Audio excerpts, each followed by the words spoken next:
First thing to know is that the sloth has absolutely horrible vision. Alive in the world today, there are two-toed sloths and three-toed sloths. Flash is a two-toed sloth. They're starting these days to call them two-fingered, three-fingered because it's more like they have fingers than toes, at least on the front. All sloths have three on the back feet. Two-toed have two on the front. Three-toed have three on the front. So sloths are slow. Sloths are famously slow. But sloths are slow in ways that you don't think about a sloth being slow.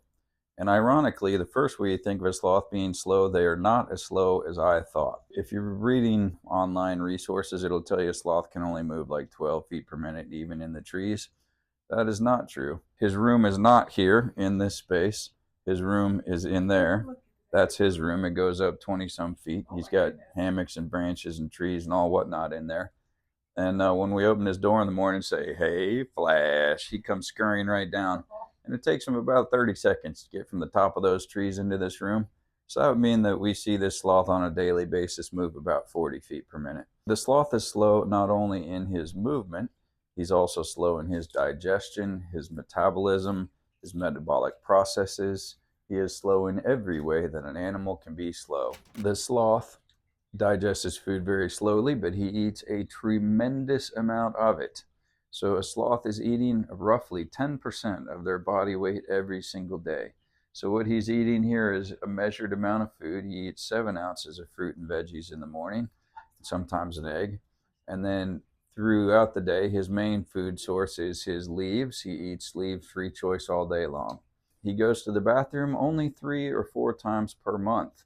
If he is going to the bathroom 3 or 4 times per month, that's once in 7 to 10 days. The sloth is very often upside down, so it's important that his organs are held in place no matter what position he's in, right? When he's in the top of the tree, he's safe, and yet he comes down the same tree, same side of the tree, to go to the bathroom in the exact same place every single time. The first theory on why sloths go to the bathroom in the same place all the time is they're neat animals. So what they now understand is the sloth-moth symbiotic relationship. So sloths need moths and moths need sloths. So the benefit to the sloth is that the sloth digests his food by a bacterial process. He has all the chewing going on. He has even more going on with his stomach than we have because he's eating really low quality, hard to digest food. What kills his gut bacteria is cold temperature. If he loses his gut bacteria, he loses the ability to digest food. It is a proven fact that if his sloth colony dies out due to cold temperature, it will also kill the same cold temperature will kill the bacteria that's inside of him, because a sloth, even though he is a warm-blooded mammal, cannot maintain his body temperature because his energy budget is so low. So if the sloth gets too cold, it will kill his gut bacteria. Now, he doesn't have GNC, he doesn't have Food City, he can't get probiotics, he can't get yogurt. So he needs another source for the bacteria. The source of those bacteria is the waste of the moths. As the sloth grooms himself, he licks up a certain amount of the moths themselves. That's a protein source for him. And he licks up a certain amount of the waste of the moths. And that is where the bacteria come from to make the sloth digest his food.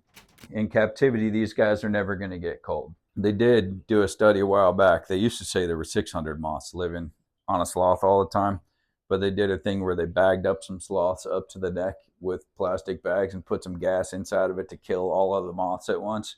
And they just counted how many moths were there. And they did replenish the sloth's moths after that, obviously. Their energy budget also is really low in every way. So like we just said, they cannot maintain their body temperature. It does this every day from day to night. They also cannot make milk for their babies for long. So a mother sloth can only feed its baby with milk for 3 to 6 weeks. That's it. The babies do stay with the mothers for longer than that. They're only nourishing them with milk for about 3 to 6 weeks. After that, their mission is to teach their baby how to survive in the world. Sloths are solitary creatures, so they don't live in groups, not family groups, not mating groups, nothing. They are completely solitary in the wild, but a mother sloth will remain with its baby. In the case of a two-toed sloth, for about 3 or 4 months. In the case of a three-toed sloth, maybe for upwards of a year. They used to think that sloths lived in one tree or a very small set of trees. They no longer believe that to be the case. There are a number of radio-collared sloths in the world right now. If you were here doing Sloth Keeper of the Day with us, you would get one of these bracelets that tracks a live sloth in the rainforest in Costa Rica. They move around a lot more than you think. But the time that a sloth will stay in one tree or a very small set of trees is if it has a baby. So the sloth will be teaching the baby how to survive in a very small environment. And at the point that the sloth weans its baby, the mother sloth ditches, just leaves. And the baby stays there where it's been its whole life. And the mother has taught the baby how to survive in that world. And then over time, the baby's world will expand as it becomes an adult. The life cycle of a sloth, in the wild, they say that a sloth is going to live for somewhere around 20 years. In captivity, they can live much, much, much longer than that. Of course, in the wild, what they're going to die of is predation. They are prey animals, not predator animals. Now, if you're reading online and it tells you that a captive sloth only lives for, weeks or months, when you are talking about a sloth that was kidnapped out of the rainforest, completely agree. That is a true statement for a sloth that was kidnapped out of the rainforest.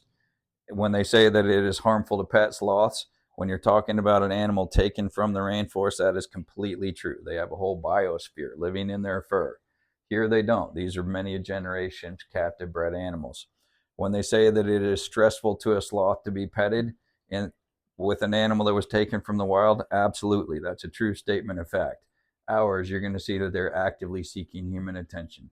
His room in here is 25 feet tall. If he didn't want to come down here to see us, he wouldn't. That's the start, middle, and end of that story. And we interact with our animals on a way that they are comfortable with here. If there's a day that he doesn't want to interact with us, that's fine.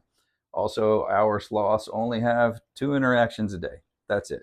So this guy was in a static display for the first 2 years of his life, so human interaction wasn't normal to him. When you're watching my videos, you'll see that he'll come up, he'll lay his face against my face, he'll rub his shoulder against my shoulder, he'll take his hands and rub them all through my hair. He's completely good with me, but he has never made a move to move onto my body.